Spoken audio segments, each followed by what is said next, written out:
So palpation start with the temperature. Temperature in both femoral triangle area, both trochanteric area and upper part of the thigh. Temperature you have to say it is normal here. Then tenderness is to be ascertained. Now tenderness is a bit tricky here.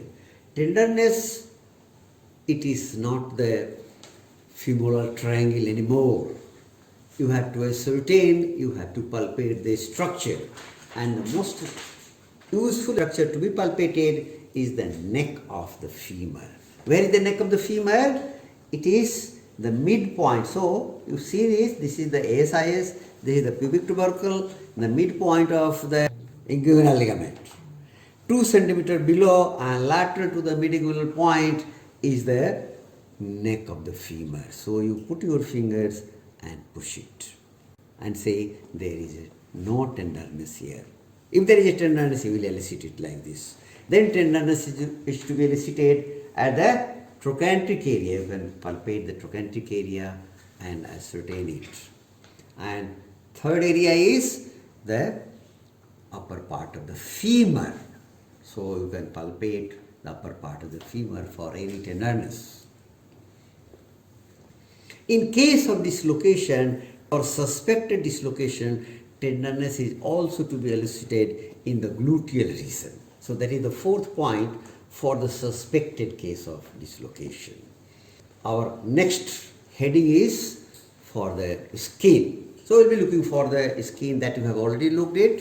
If there is a scar, feel it, palpate it and describe it. If there is a sinus, feel it, put your fingers, squeeze it. You have to tell whether the pus is coming or not.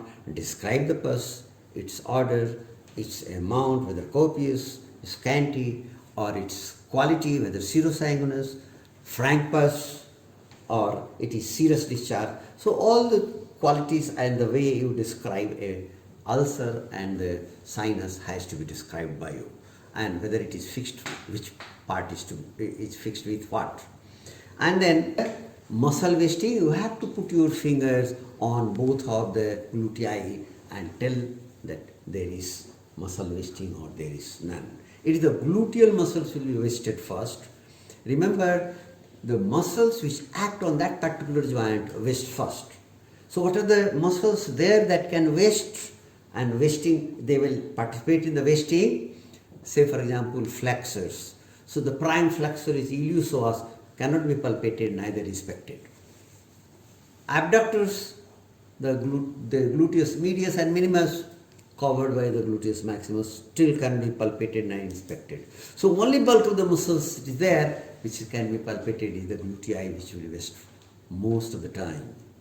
And then lastly, you have to ascertain by putting your fingers over the medial malleoli and tell it both are at the same level.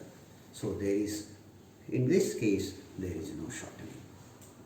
So thank you very much. For any queries, you can contact me on the mail given here. Thank you very much.